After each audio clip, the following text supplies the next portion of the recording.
This hour, we're continuing our focus on the January 6th committee's final report. NBC News reports that the panel has yet to make a final decision on criminal referrals for Donald Trump, but it's actively considering recommending charges for insurrection, obstructing an official proceeding, and conspiracy.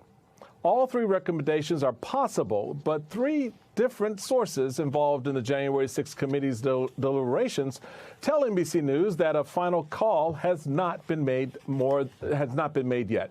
More on that in just a moment.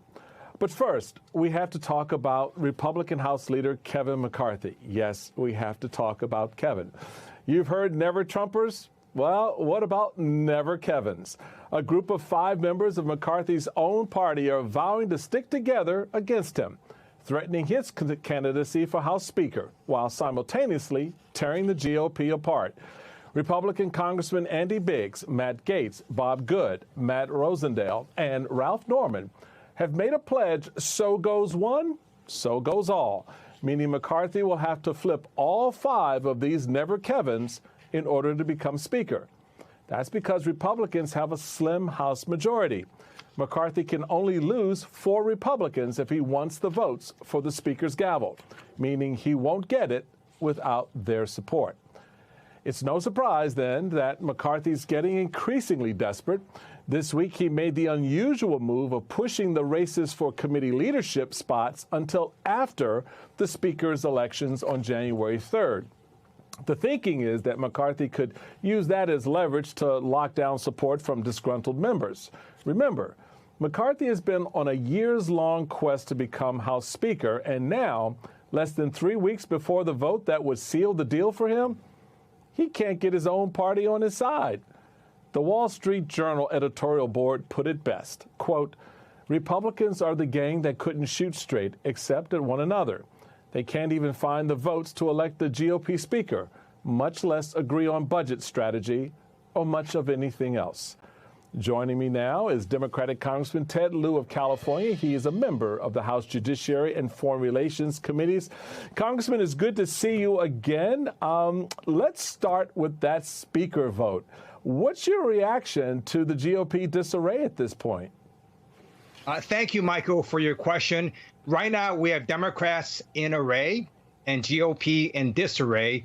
One reason, I think, is because of Kevin McCarthy himself. I served with Kevin McCarthy when we were both in the California State Legislature. I've known him for many years, and many of us actually don't know what he stands for. So, for example, right after the insurrection, he spoke the truth about what happened and that Donald Trump was responsible. And then a few days later, he completely reverses course and bends the knee to Donald Trump. So I think his own members are seeing that, and they have difficulty understanding what his principles are. Your colleague, Congresswoman Nancy Mace, said this week that she wouldn't support removing Democrats from committees, a step that Kevin McCarthy has vowed to take if he gets the Speaker's gavel. What do you make of that dissension, especially from a more moderate voice inside the Republican Party? So Democrats are focused on putting people over politics and on safer communities, lower costs, and better paying jobs. And what is Kevin McCarthy focused on? Revenge. And if you look at his Twitter account, he's pinned to the top of his Twitter account what he thinks is the most important thing for Republicans next term, and it's Hunter Biden's laptop. Actually, it's even more stupid than that. It's what Twitter said about Hunter Biden's laptop. So that's where the Republican Party is: revenge and what Twitter said about Hunter Biden's laptop. So, Congressman, the GOP barely holds the majority that they need to try to get anything done. So how can the Democrats use this opportunity and certainly the infighting that we see among Republicans to their advantage in the next Congress to try to shift the way things flow? Democrats had the best performance in midterm since FDR. And as a result, the Republicans in the majority only have essentially a 5-seat advantage. That's a very slim majority. And if they cannot be unified, which we're seeing they're not unified right now because they can't even get a speaker, then it's going to be very hard for Republicans to pass anything off the House floor without Democratic support, which means Democrats will have a lot more leverage in these next 2 years than we normally would have. I want to get your reaction to the goings-on down in Mar-a-Lago, because this week a New York Times investigation showed visitors of Mar-a-Lago were partying within feet of where top-secret government materials were stored after Trump left office. This is, as the Washington Post reported just last week, that an outside team working with Trump's lawyers in a court-ordered search had found 2 additional documents marked classified in a Florida storage unit. So from your perspective, how concerning is all of this? Not only am I concerned, I'm angry.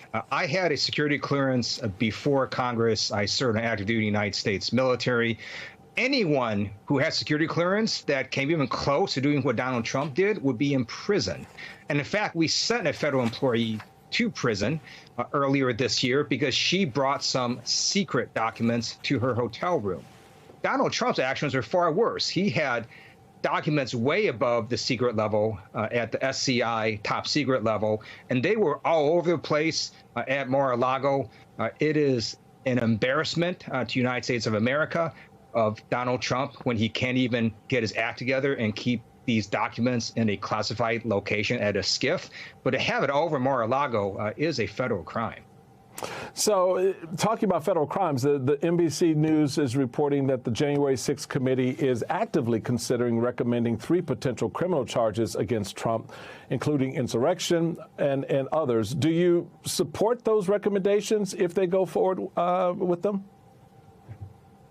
I do. I was a House impeachment manager for the second impeachment. And by the way, I think it's hilarious that we still have to identify which impeachment because a former president was just that bad.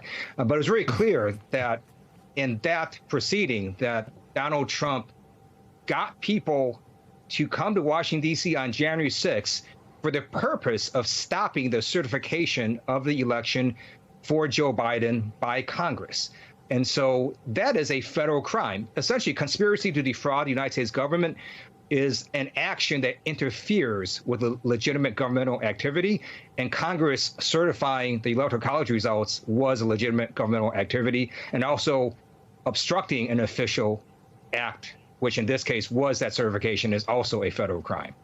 So, Congressman, before I let you go, what would you like to see from the final January 6th committee hearing and the final report? How do you think all of this should be packaged? So the committee members are doing a fantastic job on the January 6th committee. Because I'm not on the committee, I'm not going to speak for them as to how they should vote or not vote. But I do know that whatever vote they take is going to be based on the best interests of the United States of America, in contrast to what Donald Trump ever does. Congressman Ted Lieu of California, thank you very much. Appreciate you.